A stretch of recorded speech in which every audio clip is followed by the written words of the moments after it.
We didn't think it was going to happen. It was, every day, oh, she's still pregnant, and it got to the point where it felt like she was just always going to be pregnant, and lo and behold, there's 10 piglets waiting for us.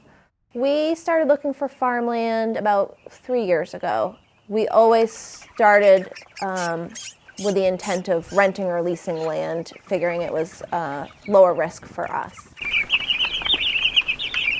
Originally it was kind of a fantasy, like, oh, wouldn't it be fun to do this, grow some chickens and eat out of our own garden. Through several opportunities we took advantage of, the fantasy became more of a reality. So we pursued Craigslist, made FarmLink, Mofca listings, whatever we could get our hands on. And pretty soon we found ourselves driving all over Knox, Lincoln, and Waldo County. Didn't think I would become a farmer, not sure what I was going to do. When Ryan was doing her graduate work, she once asked me if I wanted to farm. I said, no way. I'm going to hike the Appalachian Trail and travel all over the place. And, I just started doing some reading and started visiting farmers markets. And the rest sort of fell into place. I really love working with livestock, so it seems to be a natural fit. I've always been someone to work outside. If something comes your way, you got to jump on it, take advantage of it. And I think one of the things that's really suited us well has been the acceptance of failure and getting in over our heads. Unless we come back for it later.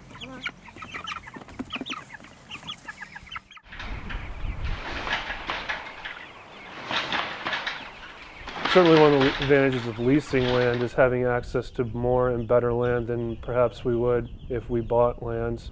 When we were shopping around, I think the biggest parcels we were looking at were maybe 40 acres, with like a 10 to 15 acre pasture.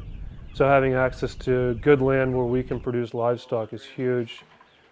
Also, historically, farming has been a skill or a trait that's been passed on from generation to generation. So as a first generation farmer striking out on my own, I need that resource of equipment and knowledge to rely on. We had one pig. She's a gilt, which means she's a pregnant pig that's never farrowed or had piglets before. Gilts, as they reach their full pregnancy, can be kind of nervous and skittish.